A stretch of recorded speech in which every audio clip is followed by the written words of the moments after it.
Moving to Singapore was probably like the hardest thing I had to do like up to date because it's like a lot different from back in Perth. Singapore is more fast paced, whereas like Perth is more like laid back and all that. My first few days, I was a little nervous, and because it all was strange, it's totally different with my life from my country, but it was okay after that. Because I see that the people here is very friendly. Singapore is a city, so in terms of lifestyle, like the cost, yeah. For example, if I want to eat ice cream in Penang, I can just eat anytime I want. Then over here, I have to think twice. Yeah, it was much harder than I thought, so that was quite hard for the beginning. I think the climate, the weather, they should be aware and bring umbrella because you never know when it rains.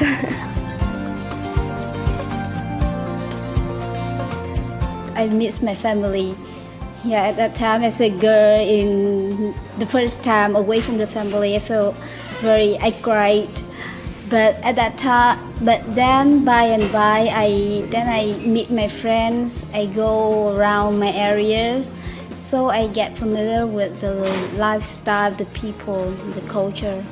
I have to be totally independent in Singapore. Means I have to do all the domestic things. Soon I'll be living just with my dad. I'll be living here alone. My dad travels a lot, and it's all up to me to do my work, and no one's telling me what to do.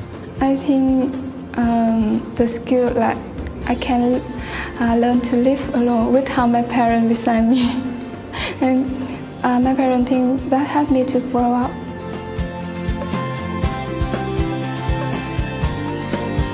The workload, it's a lot more intense here. In most schools over here, when you go for a lecture, you just go to class, you sit there, listen to the teacher, take notes. In curtain classes, we are encouraged to ask questions and interact with the teachers. You have so much more freedom here. The teachers, the lecturers won't like push you to do your work.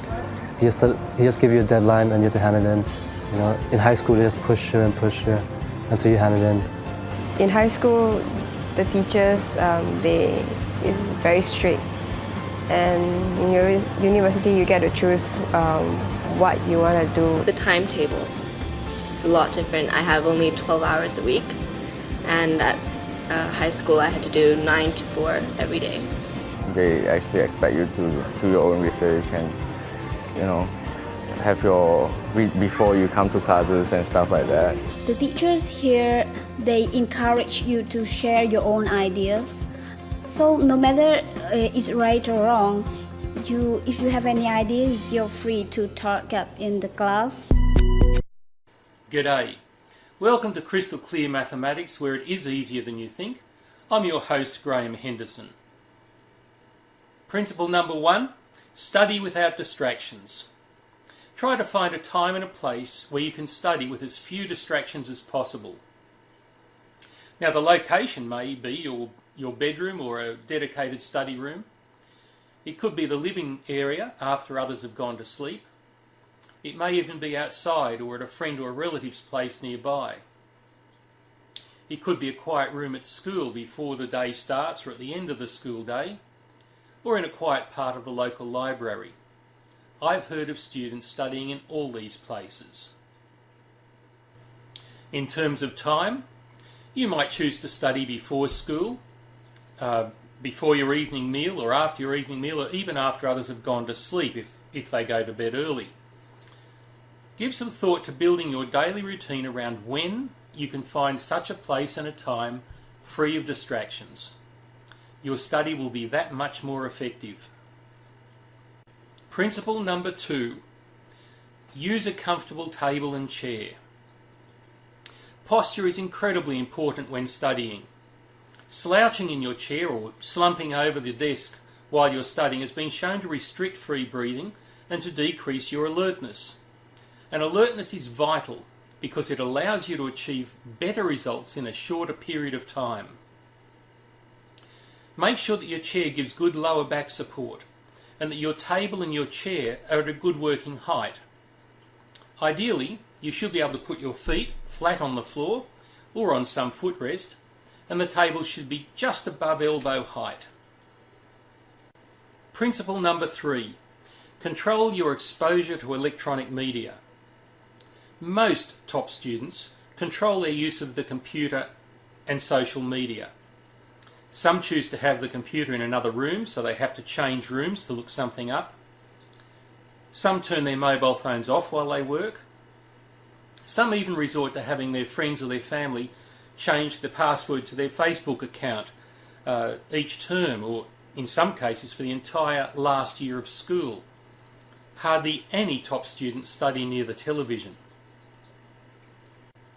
When you think about it, how many people do you know that practice their basketball or a musical instrument or something else of importance while watching television? The truth is that watching television hinders how well you learn.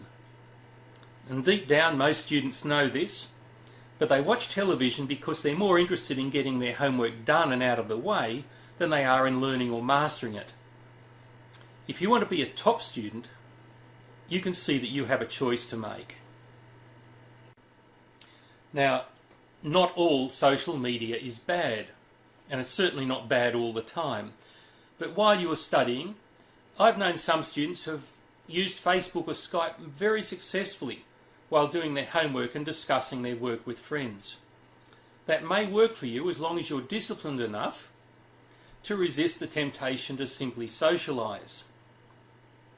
If you're determined to become a top student, make sure that you have control over your social media. Principle number 4, study alone. Most top students do their serious study alone for the majority of the time.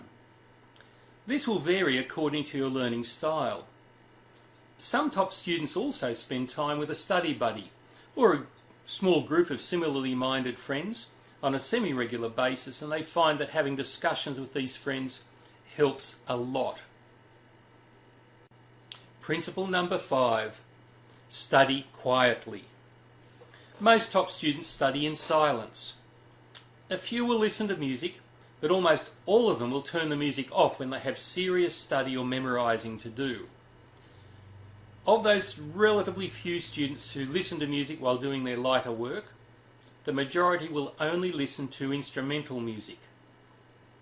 If you listen to soundtracks for songs, you'll find yourself singing along to the music anyway, and that is going to lower the quality of your study. My personal recommendation, from what I know of brain and memory function, is that you not listen to songs while studying mathematics, and preferably study mathematics in silence. From chatting with top students and reading the results of surveys where they've been interviewed, the majority of them, I'm sure, would agree. Principle number 6. Choose fresh air and natural light where possible. Most serious students like an airy or open and naturally lit room. Now, of course, at night time, when most of us choose to study, if you can, be very careful of your choice of artificial light. Some students, particularly those with certain forms of dyslexia, develop significant eye strain and tiredness when working under fluorescent light in particular. Bright lights also reduce your eye strain. If you're able to and can afford to, experiment with a variety of lights to find ones that will help you. Also, try to ensure that you don't have high contrast shadows over your working area. It's good to have a desk lamp, and make sure that the lighting comes from your left if you're right-handed, and from your right-hand side if you're left-handed.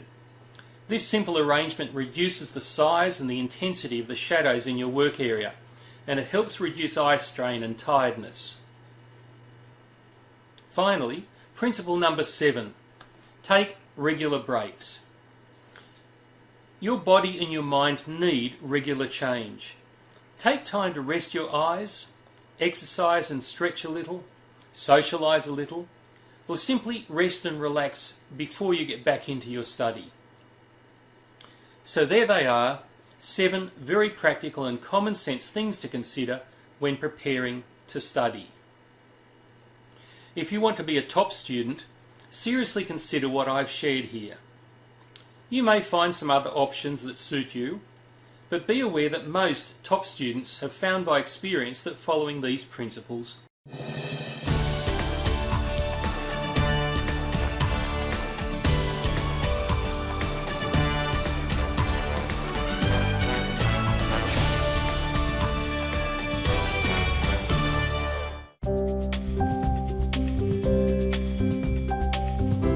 Như thông tin đã đưa từ đầu chương trình, kết quả khảo sát về báo cáo học tập cho tương lai của ngân hàng HSBC vừa công bố gần đây cho biết người Việt chi tới 1,8 tỷ đô la Mỹ cho con du học.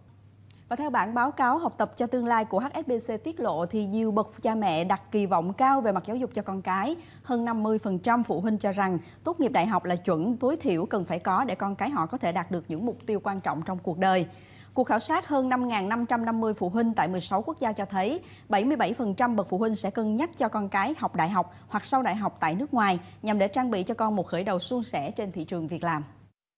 Tại Việt Nam, theo Bộ Giáo dục và Đào tạo, có khoảng 125.000 sinh viên Việt Nam du học ở nước ngoài vào năm 2013. Con số này đã tăng 15% so với năm 2012 và là con số tăng nhảy vọt kể từ giai đoạn 2008-2009. Sinh viên Việt Nam được cho rằng xem việc học cao hơn ở các trường ở Mỹ là tốt nhất trên thế giới và xứng đáng với khoản đầu tư lớn. Vào năm 2013 thì có khoảng 1,8 tỷ đô la Mỹ đã được chi trả cho các khoản chi phí liên quan đến việc du học ở nước ngoài, chiếm khoảng 1% GDP của cả nước. Vâng, có thể thấy việc du học quả là một việc đầu tư rất lớn lao của cả các bậc phụ huynh và các em học sinh. Vì thế chúng ta không thể trông vào may rủi hoặc là thiếu thận trọng trong quá trình chuẩn bị. Nhiều du học sinh Việt Nam đã làm rạng danh gia đình và đất nước, nhưng cũng có những trường hợp du học thất bại gây tốn kém và khó khăn cho gia đình và cho các em. Điều này cho thấy bước tư vấn chuẩn bị trước khi đi du học là hết sức quan trọng. Nói đến việc du học tự túc thì chúng ta có thể liên tưởng ngay đến chi phí lớn lao cho việc ăn học, các khó khăn để xin visa vào một số quốc gia phát triển quen thuộc, rồi kế tiếp mới đến vấn đề ngoại ngữ và khả năng thích ứng của học sinh. Phụ huynh thì cần thận trọng lựa chọn những đơn vị có uy tín để tư vấn cho con em mình. Trong những năm vừa qua, bằng sự tận tâm của mình, đội ngũ nhân viên của công ty Vision Global đã góp phần mang lại những bước đệm vững chắc cho các em học sinh trong quá trình chinh phục tri thức tại các quốc gia phát triển. Tất cả những bước như tư vấn chọn trường, ngành học, chi phí, cung cấp tài liệu du học, hỗ trợ chứng minh tài chính, làm hộ chiếu, dịch thuật, luyện phỏng vấn, v.v. đều được những chuyên viên hỗ trợ nhiệt tình nhằm mục đích cao nhất là giúp học viên đạt được visa du học. Trước hết thì phụ huynh học sinh và các em học sinh cần có cái sự chuẩn bị trước về cái sự tìm hiểu của mình về đất nước mà họ muốn đến. Thì khi đến với Vision Global thì Vision Global sẽ cung cấp các cái thông tin về trước tiên là về thủ tục nhập học, về các cái ngôi trường mà các em muốn đến. Cái thứ hai nữa là phía Vision Global sẽ cung cấp cho các em các cái thông tin về điều kiện nhập học của cái ngôi trường đó và các cái quan cảnh xung quanh, ví dụ như là nhà ở như thế nào, phương tiện giao thông như ra sao và cái nơi họ đến sẽ như thế nào. Thì khi đến với Vision Global thì các em học sinh và phụ huynh hoàn toàn yên tâm về cái dịch vụ hỗ trợ của bên công ty. Vision Global sẽ hỗ trợ các em từ khi các em tìm hiểu về ngôi trường và đất nước, cũng như là trong thời gian học tập nếu như mà có cái khó khăn gì thì Vision Global đã sẵn sàng hỗ trợ các em trong quá trình đó. Tôi đang muốn du học Mỹ và khi tới trung tâm thì nhận được sự trả lời rất là nhiệt tình từ các chị tư vấn viên và tôi hỏi rất là nhiều và các chị rất là kiên nhẫn để trả lời từng câu hỏi cho tôi một cách rất là kỹ càng, cũng như là các chị đã cho tôi thêm những cái gợi ý mà giúp tôi có thể đưa ra lựa chọn được tốt nhất cho mình. Tôi quyết định là sẽ làm visa và sẽ học thêm tiếng Anh tại Vision Global để chuẩn bị cho mình trong cái quy trình đi du học của mình. Khi tôi đến với lớp học Vision Global, tôi cảm thấy rất là hứng thú vì giáo viên ở đây dạy rất là tốt và nhiệt tình. Các bạn thì luôn luôn hòa đồng, luôn giúp đỡ nhau. Khi mà gặp bài khó thì tôi có thể hỏi các bạn hoặc là thầy giáo.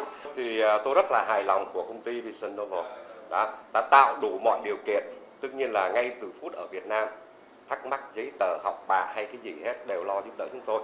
Thậm chí cả đến lúc ngày giờ lãnh visa thì công ty giúp đỡ chúng tôi tất cả.